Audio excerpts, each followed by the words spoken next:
Dan saya jujur aja, walaupun banyak sekali tantangan, perdebatan, tantangan kritik yang kadang-kadang tajam dilontarkan ke kami dan tim kami. Terima kasih. Bapak Ibu anggota Komisi 10, ini adalah perjalanan 5 tahun yang saya nggak mungkin bisa lupakan ya.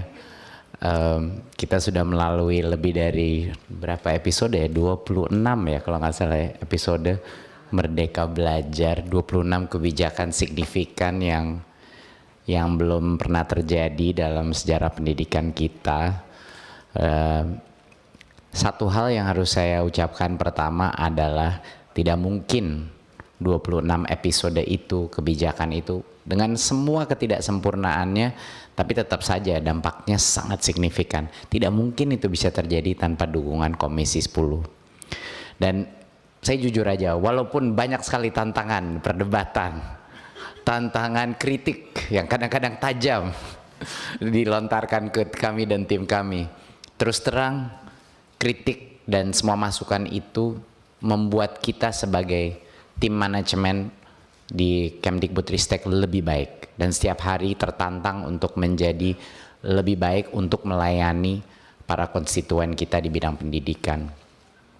Dan Komisi 10 dengan semua kritikannya, dengan semua, tetap menjadi mitra yang selalu berjuang bersama. Itu yang saya sadari, bahwa misinya itu sama, hatinya ada di tempat yang sama, dan itu yang membuka. Mungkin harapan ini bisa menjadi contoh ya dari kemitraan antara komisi dan kementerian, di mana karena kemitraan itu kita bisa mencapai hal-hal yang mungkin 5 tahun yang lalu tidak mungkin kita pikirkan. Ya, kalau kita benar-benar balik ke awal, kalau Bapak Ibu masih ingat bahwa ada, ya mungkin ada berbagai macam ide-ide besar gitu ya, mungkin di dalam hati kita masing-masing banyak yang tidak percaya gitu, kayak oke lah itu visi aja, visi. Tapi hampir semua dari visi kita menjadi realita di hari ini. Dan saya ingin mengucapkan apresiasi sebesar-besarnya kepada Komisi 10 atas pengalaman yang luar biasa ini, karena ada kemungkinan besar ini adalah saat terakhir saya akan duduk di sini secara formal dengan Bapak Ibu. Tapi kalaupun itu terjadi, harapan besar saya bahwa kami akan selalu menjalin pertemanan, ya kan, sekalinya sudah berdampak di dalam pendidikan, pasti akan selalu punya hati pendidikan di dalam hati kita semua. Dan saya juga ingin ucapkan terima kasih yang sebesar-besarnya kepada tim terhebat di pemerintah ini, Kemdikbudristek. Saya bias, menurut saya ini tim terhebat, tapi luar biasa pengorbanan yang telah mereka lakukan, Kemdikbudristek, terutama pemimpin-pemimpin eselon 1 dan 2, yang dengan berbagai tantangan, apalagi dengan COVID, telah bisa mencapai semua hal-hal ini dengan begitu banyak tekanan, dengan begitu banyak krisis yang terus terjadi, tapi mereka punya kemampuan dan motivasi yang luar biasa. Tapi kalau Bapak Ibu di ruangan ini tahu betapa besarnya mereka mengorbankan, bahkan dari waktu pribadi mereka, nggak bisa tidur dan lain-lain. Ini adalah hal yang membuat saya bangga bisa menjadi bagian dari tim ini. Mungkin untuk menutup, karena dari tadi udah banyak yang memberikan pantun, mungkin saya kasih sedikit lagi, bukan pantun tapi mungkin puisi kalau boleh, biar agak beda sedikit. Ibu dan Bapak yang saya hormati, hari ini raker terakhir kami. Berkumpul bersama di hari ini, izinkan saya sedikit berpuisi. Zaman dulu, murid merasa berat bangun di pagi hari. Memakai seragam sekolah terasa tegang di hati. Karena anak itu tahu sesaat lagi dia akan masuk ruang kelas yang menakuti. Zaman dulu, setiap kesalahan dikenai hukuman. Setiap pertanyaan dipermalukan. Relevansi dari ajaran semakin membingungkan. Dari hari ke hari, ia semakin ketinggalan.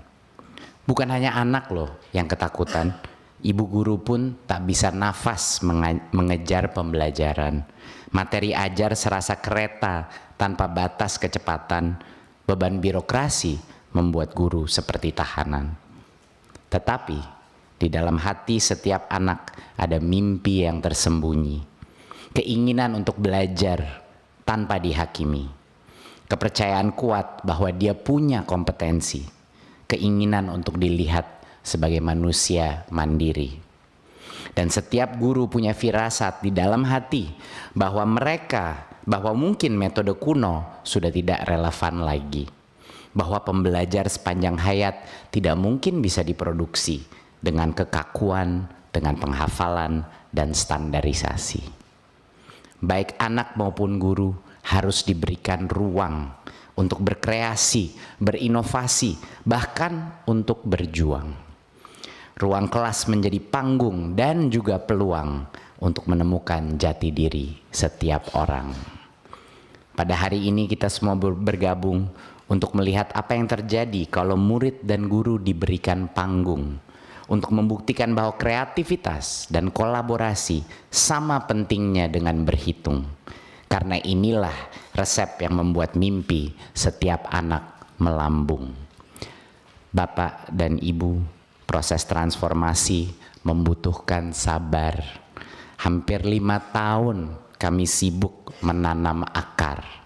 Baru sekarang bunga perubahan terlihat mekar.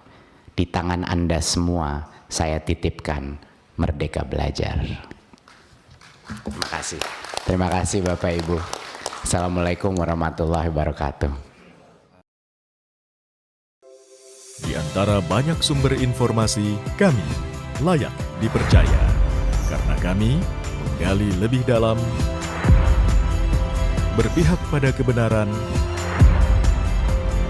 berpegang pada data dan fakta, agar layak Anda jadikan referensi. Kompas TV, independen, terpercaya.